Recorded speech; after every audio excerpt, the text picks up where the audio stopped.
नमस्कार, बहुत स्वागत है आपका। आप देख रहे हैं कहानी कुर्सी की आपका प्रोग्राम। मैं हूं सौरभ शर्मा आपके साथ और हमारे साथ हर्षवर्धन त्रिपाठी जी, विजय त्रिवेदी जी, समीर चौगांवकर साहब प्रोग्राम में आ चुके हैं। सर, बहुत स्वागत आप सभी का।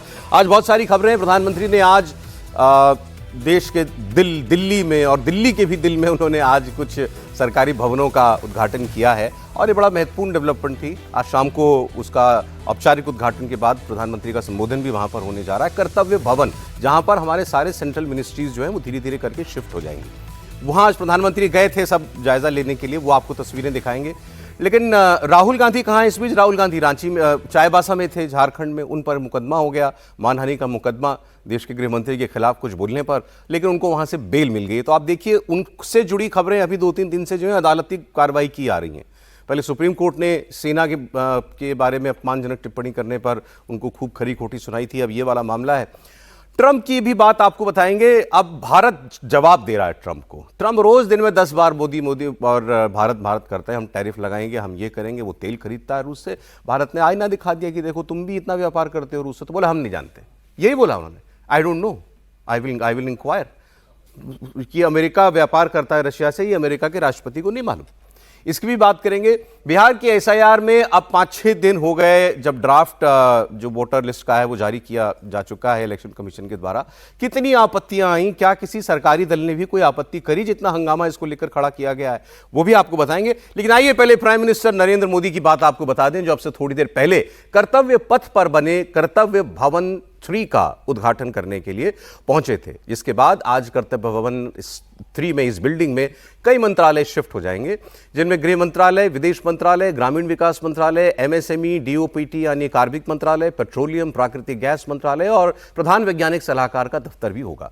ये मंत्रालय अभी कहां चलते हैं? वहीं आसपास जो बने हुए थे शास्त्री भवन, कृषि भवन, निर्माण भवन, उद्योग भवन, इन्हीं जगहों पर हमारी सारी मिनिस्ट्रीज जो हैं वो उनके दफ्तर थे और कुछ और दूरी पर भी कुछ कार्यालय जो हैं वो काम कर रहे थे। तो ये जब सेंट्रल विस्टा प्रोजेक्ट लॉन्च किया गया था, आपको याद होगा कोविड में, उस वक्त ये तय हुआ था कि पहले तो कर्तव्य पथ नाम दिया गया राजपथ को, और फिर उसके आसपास जो है ये भवन बनाए जाएंगे जो एक मॉडर्न जैसे ऑफिसेज होने चाहिए, उसमें वो सुविधाएं हों।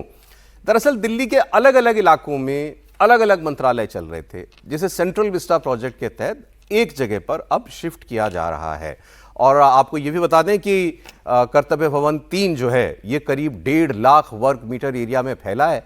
बेसमेंट के 2 लेवल हैं, फिर ग्राउंड फ्लोर को मिला दीजिए, फिर ऊपर की मंजिल, तो कुल 10 फ्लोर इसके अंदर हैं। 600 गाड़ियां पार्क हो सकती हैं, 850 ऑफिस रूम्स हैं इसके अंदर, 700 सीसीटीवी कैमरे हैं, 120 इलेक्ट्रिक व्हीकल चार्जिंग पॉइंट्स की व्यवस्था भी जो है वो इसके अंदर की गई है। छत पर 366 किलोवाट का सोलर पैनल लगा है, जिससे सालाना 5.34 लाख यूनिट बिजली की बचत होगी। इस नए ऑफिस के फर्स्ट फ्लोर पर पेट्रोलियम मिनिस्ट्री और ग्रामीण विकास मंत्रालय चलेगा, सेकंड फ्लोर पर एमएसएमई और डीओपीटी, थर्ड फ्लोर पर विदेश मंत्रालय और प्रधान वैज्ञानिक सलाहकार का दफ्तर होगा, फोर्थ और फिफ्थ फ्लोर पर गृह मंत्रालय से जुड़े काम होंगे और सिक्स्थ फ्लोर पर इंटेलिजेंस ब्यूरो का दफ्तर होगा। ऐसी 10 बिल्डिंग्स बननी है और अभी जो है ये एक बिल्डिंग जो है वो प्रधानमंत्री ने आज लोकार्पित की है। अभी देखिए, वो जो इस निर्माण में जो हमारे मजदूर भाई थे, इंजीनियर्स थे, उनसे भी बात कर रहे हैं। ये अभी की लेटेस्ट तस्वीरें जो अभी आ रही हैं, इस भवन के निर्माण में शामिल लोगों से प्रधानमंत्री की बातचीत। अगर इसमें ऑडियो है तो हम सुना भी दें। अच्छा, ऑडियो इसके अंदर नहीं है, केवल तस्वीर आई है अभी। अब ये उनका तरीका है।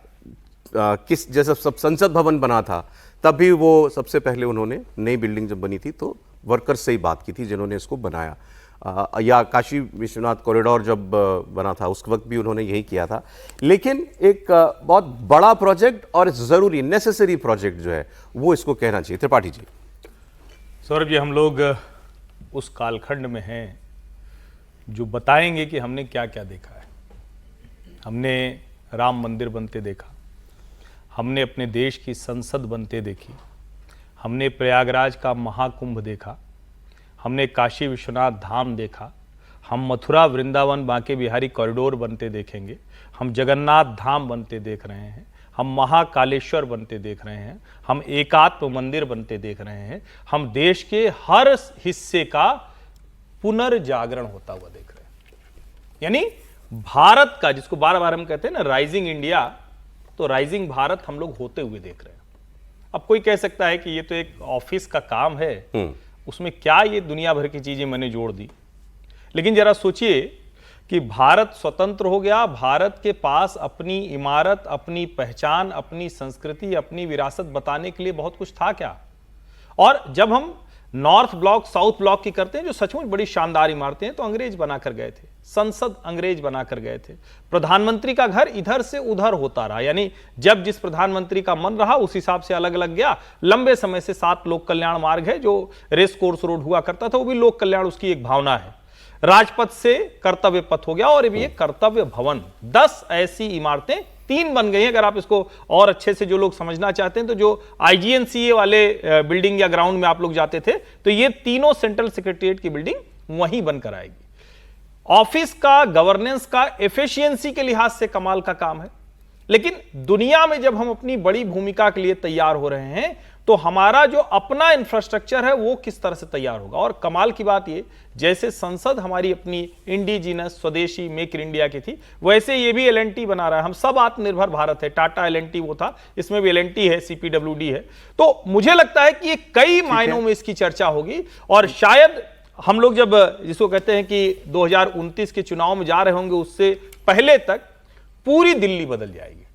अब ये थोड़ा ज्यादा हो गया। नहीं, ये सच कह रहा हूं इसको। अब यमुना रिवर फ्रंट बनेगा तब बात करेंगे। नहीं, वो भी बनेगा। नहीं बनेगा तो इस सरकार को उखाड़ फेंके। बहुत बड़े काम हुए हैं, देख मैं उससे इनकार नहीं कर रहा हूं। मैं आपको कह रहा हूं, किसी दिन सुबह 5-6 बजे दिल्ली में किसी भी रास्ते से आप गुजरिए और जाइए आप इंडिया गेट संसद भवन तक, आपको न समझ में आए कि पिछले 10 सालों में कितना दिल्ली का लैंडस्केप बदल गया है, स्काई लाइन कितनी चेंज हो गई।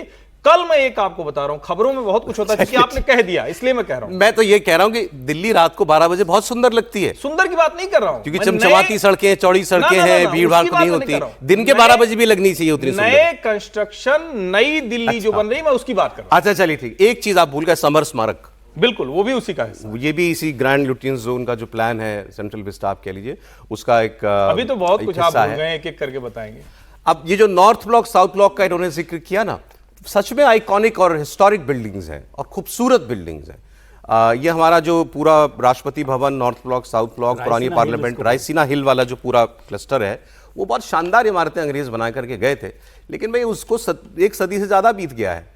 तो अब ये मांग पहले पार्लियामेंट को लेकर होती थी कि नई पार्लियामेंट बने, हालांकि वो नहीं पसंद आ रही कांग्रेस पार्टी को। अब ये भी हुआ कि भाई ये इन दफ्तरों से भी निजात मिले। ये भी 1950 से 70 के बीच में बने हुए थे। तो आप समझिए कितना, मतलब 70-75 साल पुरानी बिल्डिंग्स हैं ये, तो इनको भी कभी तो घटना ही था। अभी नॉर्थ और साउथ ब्लॉक में जो मौजूद मंत्रालय हैं, वो कर्तव्य पथ पर बने इन नए ऑफिसेज में शिफ्ट हो जाएंगे। अब सवाल ये भी आएगा कि फिर नॉर्थ ब्लॉक साउथ ब्लॉक का होगा क्या। सरकार के पास इसका भी एक रोड मैप है। दोनों इन बिल्डिंग्स को खाली करा करके इनको संग्रहालय बना दिया जाएगा, म्यूजियम बना दिया जाएगा, जिसका नाम होगा युगे योगीन भारत म्यूजियम। इन स्ट्रक्चर्स के साथ किसी किस्म का छेड़छाड़ नहीं होगी। इसमें महाभारत काल से लेकर के देश के आज तक के इतिहास को, कला, संस्कृति आदि को प्रदर्शित किया जाएगा।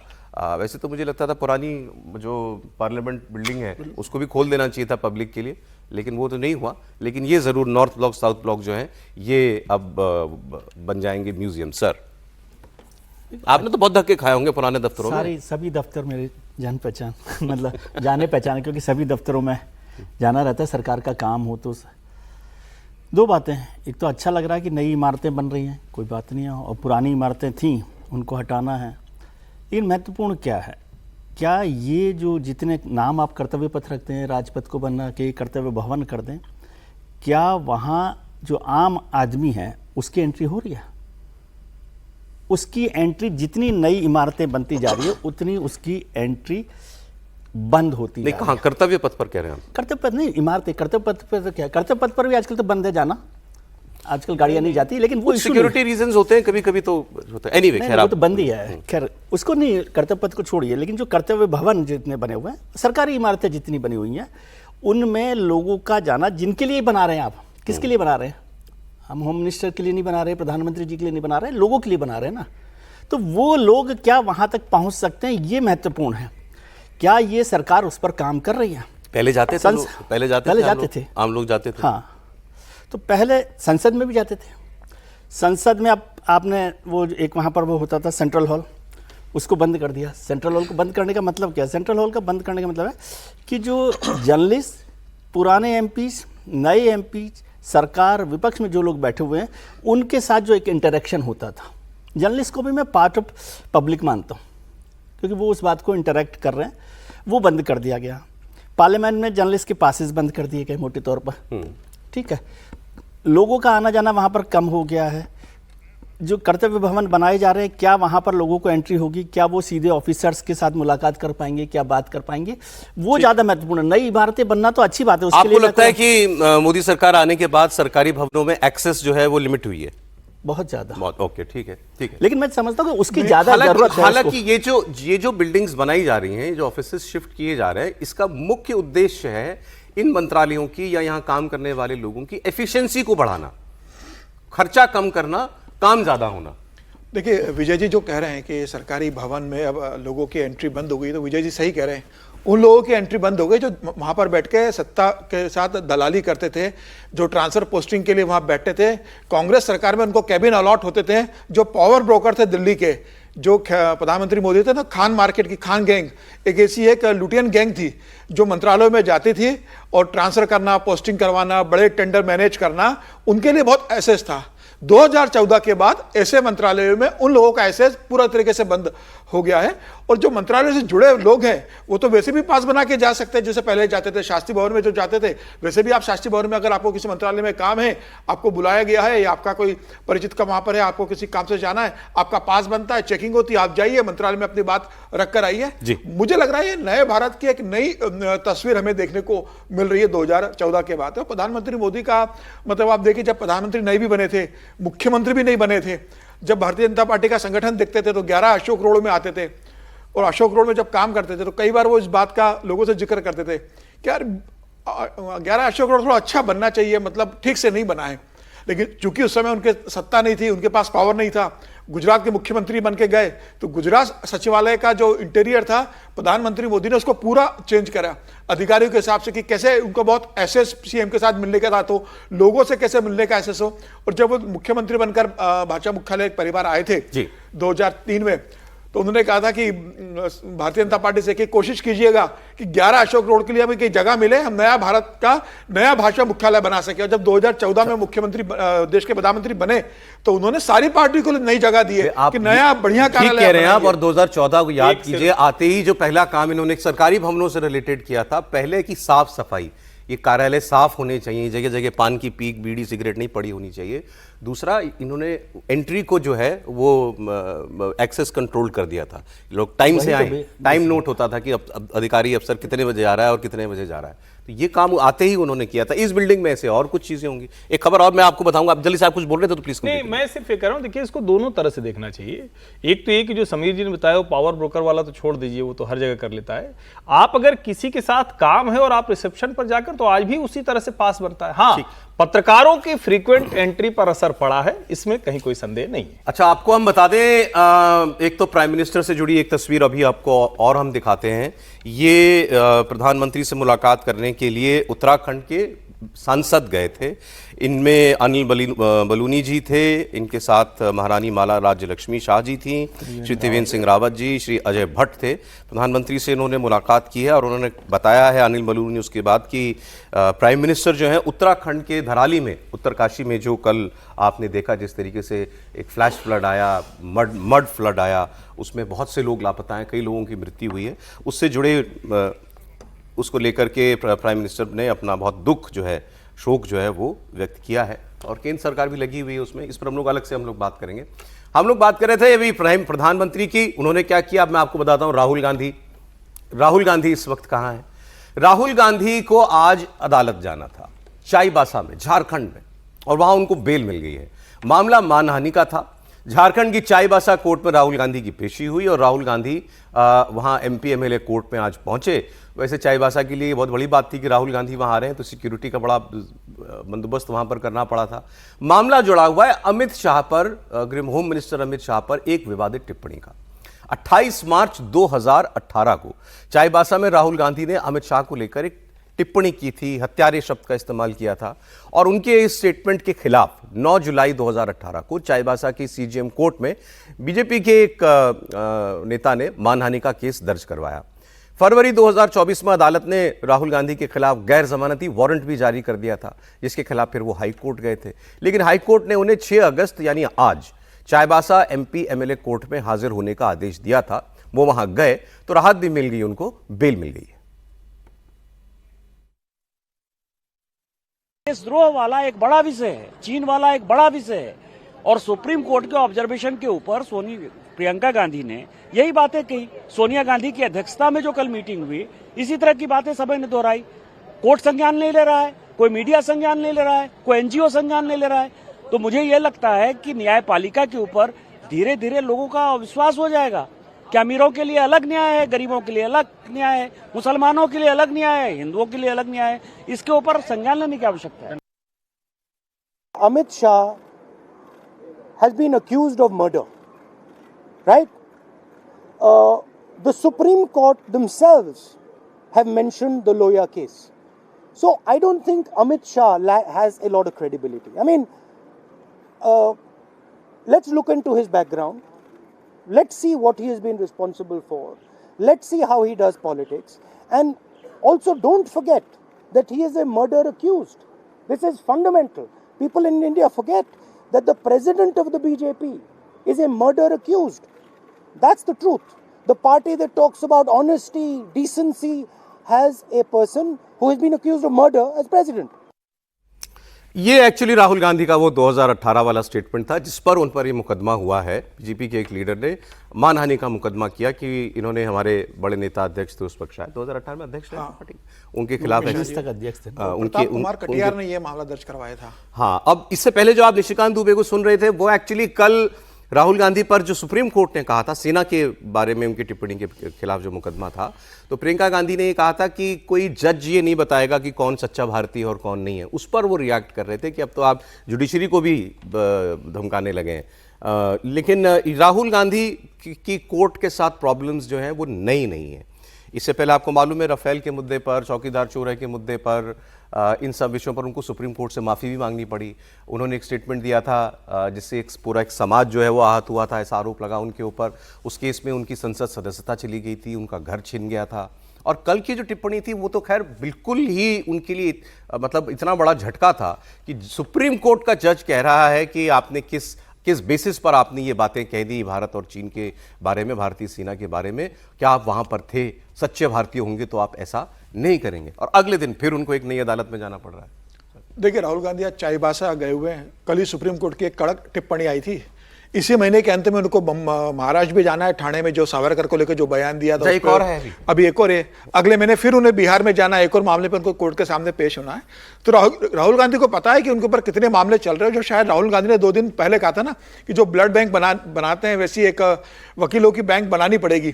तो उन्होंने अपने केस को ध्यान में रखते हुए कहा था कि इतने केस चल रहे हैं मेरे ऊपर कि मुझे एक बैंक बनानी पड़ेगी वकीलों के लिए उपस्थित रहने के लिए। वहाँ एक और मजेदार बात की थी उन्होंने सर। उन्होंने कहा था कि ये मुझे सिखा के भेजते हैं सब, कि ये कुछ उल्टा सिल्टा मत बोल देना, और ये तो बिल्कुल मत बोल देना जब तुम्हारी कभी अदालत के सामने जाना हो या किसी एजेंसी के सामने जाना हो।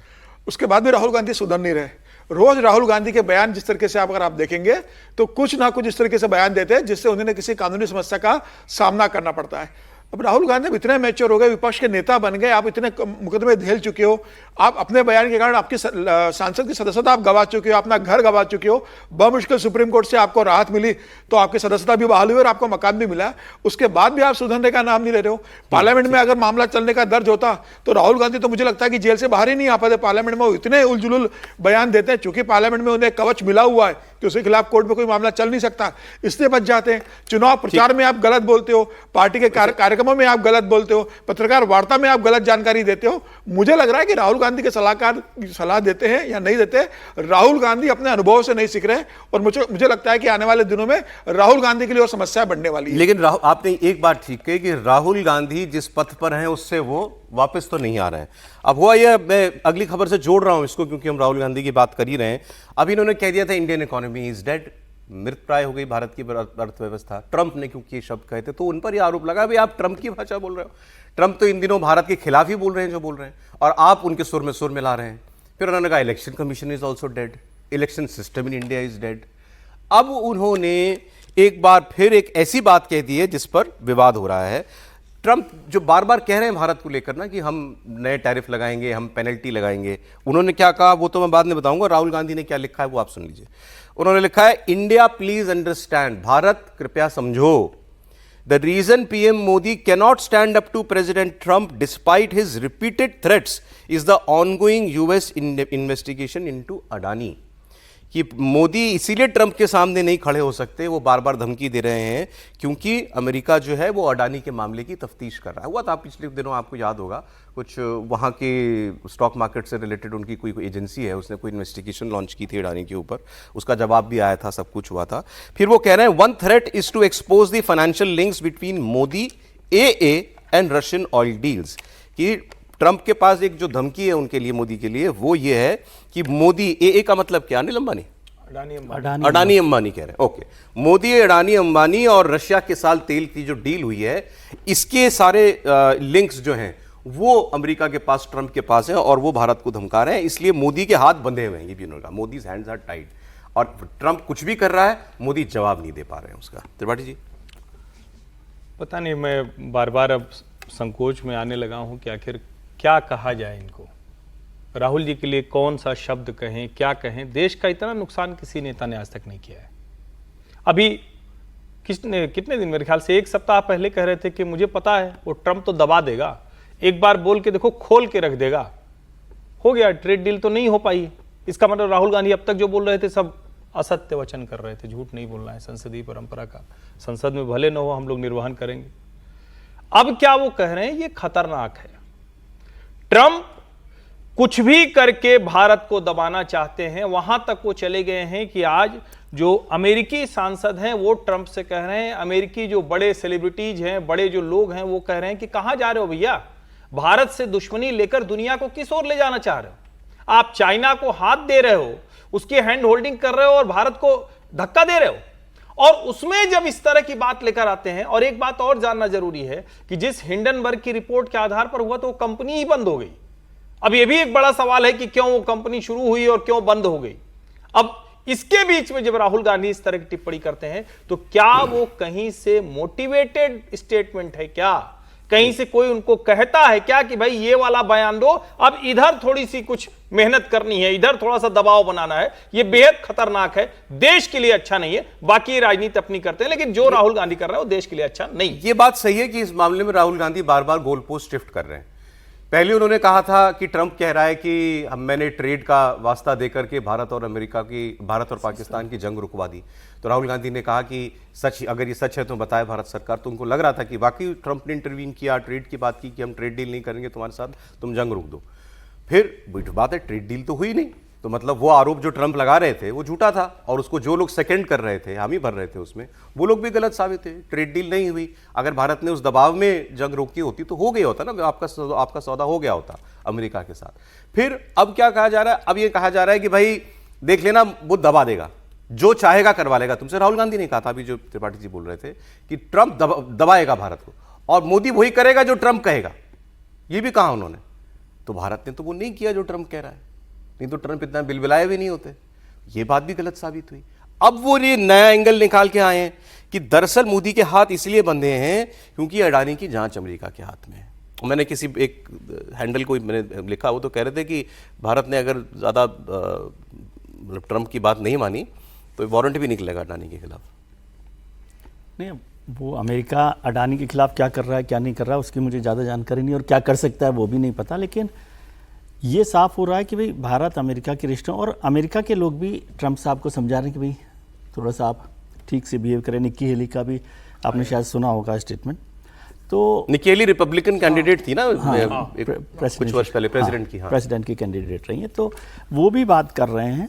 और इस समय ये तो है ही कि स्ट्रेंड है हमारे रिलेशनशिप यूएस और इंडिया के बीच में। मैं उस पर अलग बात करूंगा सर। अभी राहुल गांधी जो कर रहे हैं, ये राहुल गांधी अपनी राजनीति कर रहे हैं। उनको लग रहा है कि भाई प्रधानमंत्री को या सरकार को इस तरह से पुश किया जा सकता है इन सब बातों पर, तो वो उस तरह से उसको लेकर चल रहे हैं। और अडानी तो उनका फेवरेट वर्ड है, ए वर्ड से वो हमेशा ही उनका एक सम्मोहन बना रहा। इस वाले मसले पर ये वाली राजनीति करनी चाहिए। सही बात है, जब देश की प्रतिष्ठा दांव पे जुड़ी ये हो, मसला तो देश की कहीं साख और दांव जा पे चुका लगी है है ना, तो और ये राजनीति थोड़ी सामान्य करना तो है रह नहीं आपको। गया है। राजनीति तो आपको चुनाव है, सब जगह मिलेगी। पहले भी चर्चा की भाई देश का जब मसला हो तो आप देश के साथ खड़े रहिए, प्रधानमंत्री और बीजेपी का मसला हो तो उनके खिलाफ खड़े रहिए यदि आप चाहते हैं तो, मतलब उसमें तो कोई आपत्ति नहीं है।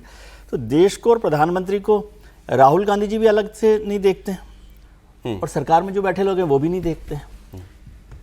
वो जब भी प्रधानमंत्री जी की आलोचना हो तो उसे देश से जोड़ देते हैं और राहुल जी जब प्रधानमंत्री जी की आलोचना करनी होती है उसको देश तक ले जाते हैं। तो वो दोनों चीज़ों में एक घालमेल हो रहा है और राहुल गांधी जी को समझना चाहिए। ये बार बार जो जितने कोर्ट के भी मसले चल रहे हैं उससे भी उनको समझना चाहिए। हालांकि ये सब पॉलिटिकल मोटिवेटेड वो हैं कि पार्टी जो है भारतीय जनता पार्टी किसी एक लीडर को परेशान करने के लिए 10 जगह पर आप कोर्ट में केस कर दीजिए तो इसका मतलब ये थोड़ी होगा कि 10 बार उनको फांसी लगेगी। राहुल गांधी विपक्ष के नेता है, भविष्य के प्रधानमंत्री के रूप में अपने आप को देख रहे हैं। कांग्रेस उन्हें भविष्य का प्रधानमंत्री मांग रही है, मांगते चल रही है। वह नेता यह तय नहीं कर पा रहा है कि भाई पार्टी का विरोध करना है कि देश का विरोध करना है। पार्टी का विरोध क्या होता है और देश का विरोध क्या होता है, किस समय देश के साथ खड़ा होना चाहिए और किस समय पार्टी का विरोध करना चाहिए।